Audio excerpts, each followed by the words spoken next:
आज हम पढ़ने जा रहे हैं इंग्लिश का एक बहुत ही इंटरेस्टिंग और meaningful chapter, winds of change. इस चैप्टर में हम जानेंगे कि कैसे छोटे छोटे बदलाव हमारी ट्रेडिशनल चीजों को मॉडर्न दुनिया से जोड़ देते हैं।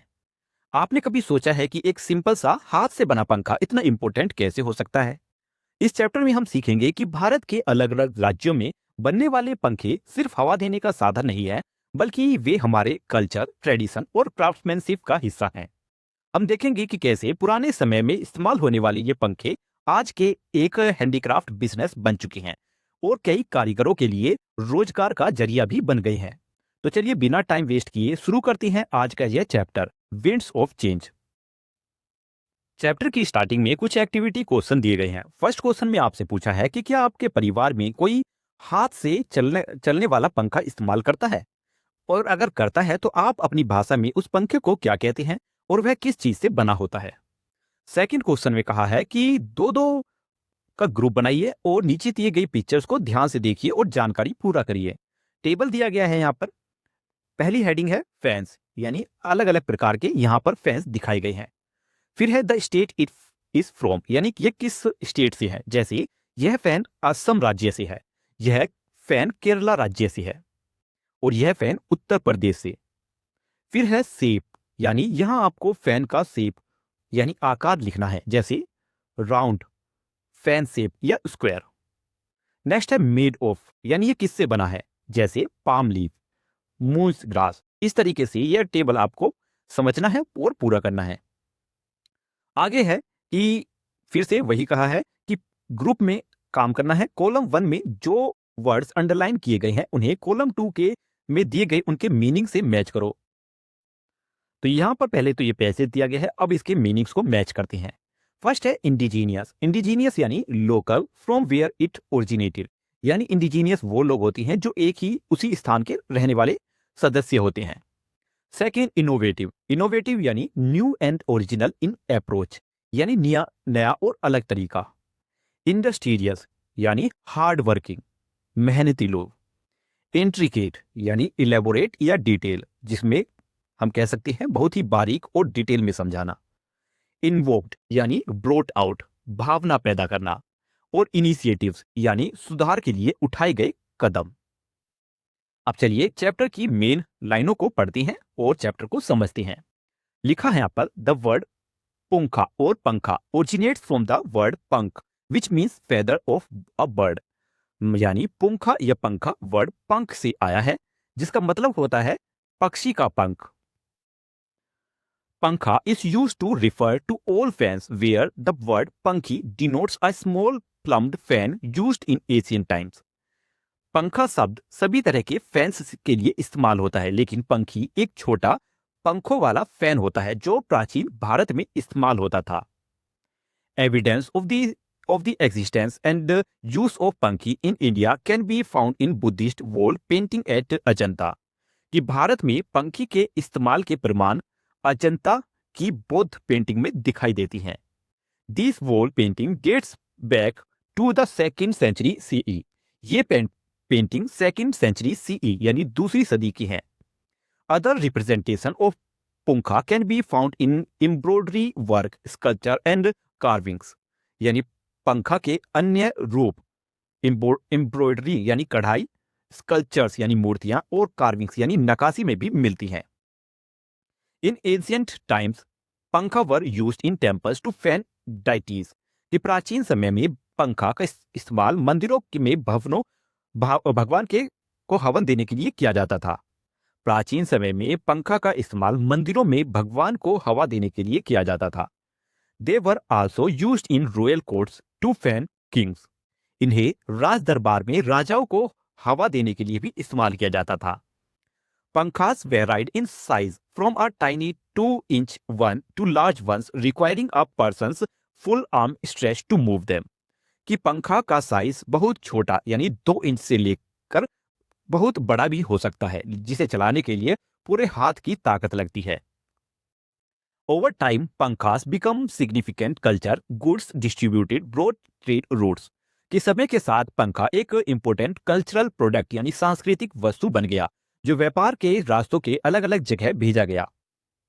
दे were considered exotic and stylish. इन्हें बहुत यूनिक, अनोखा और स्टाइलिश यानी आकर्षण माना जाता था। Although there was substantial commodities commonalities in their use across India, different villages and town developed their own varieties of traditional पंखास।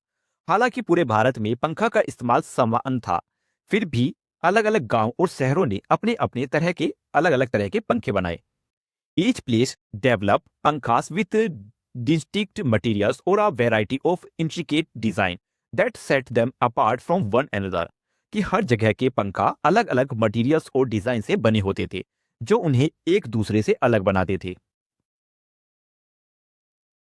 यहां आगे भी लिखा है कि bamboo, cane, palm leaves, silk, brass, leather and silver pankha with decorative beads and stones were used depending on geographies, cultures and traditional rituals। Bamboo यानी बांस, केन यानी Sarkanda, palm leave यानी ताड़ के पेड़, सिल्क, ब्रास यानी पीतल, लेदर और सिल्वर से बने पंखे इस्तेमाल किए जाते थे पहले। इनमें डेकोरेटिव बीड्स यानी सजावटी मोती और स्टोन्स भी लगाए जाते थे। इनका इस्तेमाल अलग अलग ज्योग्राफी, कल्चर और ट्रेडिशनल रिचुअल्स यानी परंपराओं के अनुसार होता था। In modern times, the use of pankhas has been restricted to decorative purpose and they have been traditional craft items in India। कि आज के मॉडर्न टाइम में पंखा का इस्तेमाल मेनली डेकोरेशन यानी सजावट के लिए किया जाता है। आज ये भारत के ट्रेडिशनल क्राफ्ट आइटम यानी पारंपरिक कला वस्तु बन गए हैं। The structure of each fan reflects the culture core of the region that crafts it. हर फैन की बनावट उस एरिया की कल्चर को दिखाती है जहां उसे बनाया गया है। For instance, the एप्लीक hand fan of Rajasthan is an antique पंखा made of piece of fabrics in different shapes and patterns sewn into another cloth with the use of ornamental needlework। कि एग्जाम्पल के लिए राजस्थान का एप्लोक hand fan एक पुराना antique पंखा है जो अलग अलग शेप्स और पैटर्न्स वाली कपड़ों के टुकड़ों से बनाया जाता है। इन टुकड़ों को एक दूसरे कपड़े पर ऑर्नामेंटल नीडलवर्क यानी सजावटी सिलाई से जोड़ा जाता है। Furthermore, the Jardozi hand fan of Rajasthan differs in its use of glittering ornate and encrusted gold thread work। मतलब इसके अलावा राजस्थान का जारडोजी हैंड फैन अपनी चमकदार और सुंदर सोने के धागों की कढ़ाई के लिए मशहूर है। यह इनक्रस्टेड यानी पूरी तरह सजा हुआ होता है। In Rajasthan temple hand fan are popular too. कि राजस्थान में टेम्पल हैंड फैन यानी मंदिरों में इस्तेमाल होने वाले पंखे भी बहुत पॉपुलर हैं। These are made by engraving brass and have a long handle. कि ये पंखे ब्रास यानी पीतल पर नक्काशी करके बनाई जाती हैं और इनका हैंडल लंबा होता है। The painted hand fan, a cardboard pankha featuring various images in usually offer to gods. कि पेंटेड हैंड फैन जो कार्डबोर्ड यानी गत्ते का बना होता है और उस जिसमें अलग अलग इमेजेस बनी होती है, उसे आमतौर पर भगवान को अर्पित किया जाता है। The adjoining state of Gujarat has its own indigenous take on pankhas. कि पास का राज्य गुजरात भी पंखा बनाने का अपना इंडिजिनियस यानी स्थानीय तरीका रखता है। These hand fans are elegant pure cotton based fans embellished with mirror work. कि यह पंखे प्योर कॉटन से बने होते हैं और इनमें मिरर वर्क यानी शीशे की कढ़ाई की जाती है, जिससे ये बहुत एलिगेंट यानी सुंदर दिखते हैं। The beads hand fan is covered with colourful beads and has a silver handle. कि बीड्स वाले हैंड फैन रंग बिरंगे मोतियों से ढके होती हैं और उनका हैंडल चांदी का होता है। Gujarat is the centre for bead craft in India and this dainty pankhas are commonly use as wall decorations. कि गुजरात भारत में बेड क्राफ्ट यानी मोती का काम का एक मुख्य केंद्र है और ये छोटे छोटे सुंदर पंखा दीवार सजाने के लिए इस्तेमाल होती हैं। Kutch is recognise for its hand stitched leather hand fan decorated with thread and wool as its seams. कि कच्छ अपने हैंड स्टिच्ड लेदर यानी हाथ से सिले चमड़े के पंखे के लिए मशहूर है, जिसमें धागे और ऊन से सजाया जाता है। Gujarat industrious home-based women workers have worked tirelessly in the handicraft of pankha making to produce embroiders hand fans with traditional mirror work and cross stitches, embroidery in different shapes and size। मतलब गुजरात की मेहनती घर पर काम करने वाली महिलाएं बहुत मेहनत से पंखा बनाती हैं। वे एम्ब्रॉयडर्स यानी कढ़ाई किए हुए पंखे तैयार करती हैं जिनमें मिरर वर्क और क्रॉस स्टिचिंग ये सभी शामिल होती हैं और ये अलग अलग शेप और साइज में बनाई जाती हैं। Artisans in Bengal make delicate पंखास from the beautiful milky white spongy center of the sola। कि बंगाल के कारीगर सोला यानी एक तरह की वाटर ग्रास के सफेद मुलायम स्पॉन्जी हिस्से से बहुत सुंदर और हल्के पंखे बनाते हैं। The palm leaf hand fans are locally referred to as taal patar पंखा। पाम लीफ से बने पंखे को ताल पतर पंखा भी कहा जाता है। They are easy to carry and are perpetually kept as an article of possession in Bengal households। मतलब इन्हें ले जाना आसान होता है और ये हमेशा परपेचुअली मतलब हमेशा बंगाल के घरों में एक जरूरी चीज के रूप में रखी जाती हैं। Other states in India have their own variation of fans as well. कि भारत के दूसरे राज्यों में भी पंखे के अपने अपने अलग प्रकार होती हैं। The Pahad hand fan of Uttar Pradesh are adorned with pure gold, silver zari, silk and satin frills। यानी उत्तर प्रदेश के पहाड़ हैंड फैंस सोना चांदी की जरी सिल्क और सैटिन से सजाई जाती हैं। आगे लिखा है the large palm leaf fans of Odisha as well as Bihar's colourful and sturdy bamboo hand fan are all recognised across India due to their antiquity and rarity. कि उड़ीसा के बड़े पाम लीफ पंखा और बिहार के मजबूत और रंगीन बैम्बू पंखा पूरे भारत में प्रसिद्ध है क्योंकि ये बहुत पुराने और रेयर यानी दुर्लभ हैं। Many tribes in India have adopted this handicraft to make their own versions of the handheld fans। कि भारत की कई ट्राइब्स यानी जनजातियां इस कला को अपनाकर अपने खुद के प्रकार के अलग अलग प्रकार के हैंड फैंस बनाती है। Materials such as grass and metals are embedded into the fans using bamboo sticks and grass। कि घास और मेटल्स जैसे मटेरियल्स बैम्बू स्टिक की मदद से पंखा में लगाए जाते हैं। Cane and palm leaves are used with silk and brass being reserved for antique piece of this hand fans. कि केन और पाम लीफ का इस्तेमाल आम पंखे में होता है जबकि सिल्क और ब्रास का इस्तेमाल खास और पुराने पंखे के लिए किया जाता है। The use of geometrical patterns and the white ink and red background combination have helped the tribes create multiple beautiful design pankhas. की ज्योमेट्रिकल पैटर्न्स और व्हाइट इंक और उसमें रेड बैकग्राउंड के कॉम्बिनेशन से ट्राइब्स यानी जनजातियां या आदिवासी लोग बहुत सुंदर पंखे डिजाइन करती हैं। With time and the advent of technology and innovative creation the beautiful culture of pankhas runs the risk of slowly losing its presence among Indians. कि समय के साथ और टेक्नोलॉजी के आने से और नए इनोवेशंस के कारण पंखे की यह सुंदरता संस्कृति धीरे धीरे खत्म होने के खतरे में है।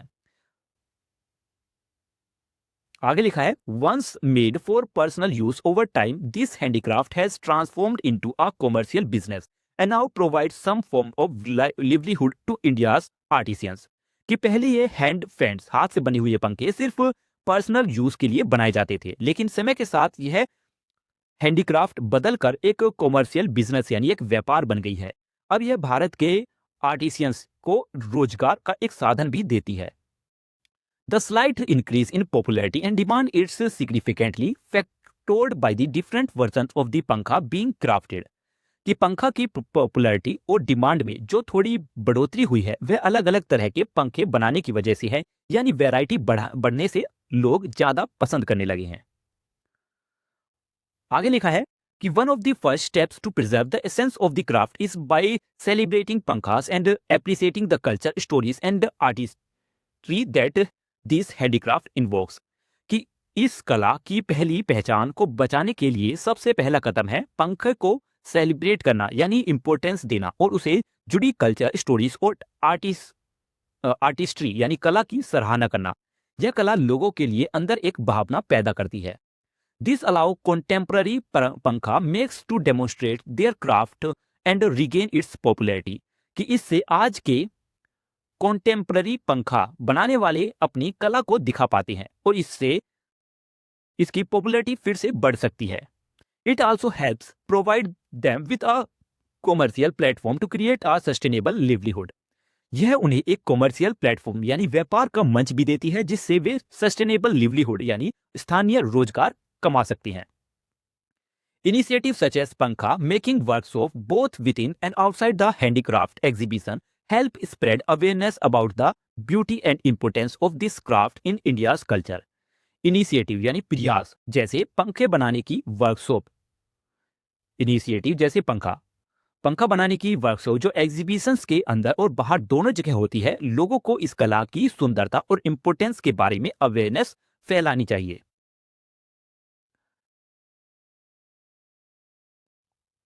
मतलब यहाँ पे लिखा है कि इनिशिएटिव्स जैसे पंखा बनाने की वर्कशॉप जो एग्जीबिशंस के अंदर और बाहर दोनों जगह होती है, लोगों में इस कला की सुंदरता और इम्पोर्टेंस के बारे में अवेयरनेस फैलाती है. तो ये चैप्टर आज यहीं पर खत्म होता है. मिलते हैं नेक्स्ट वीडियो में इस चैप्टर के बुक एक्सरसाइज और क्वेश्चन आंसर्स के साथ. ये वीडियो आपको यहाँ तक कैसी लगी इस बारे में कमेंट में लिखकर जरूर बताएं. मिलते हैं नेक्स्ट वीडियो में, तब तक के लिए बाय बाय.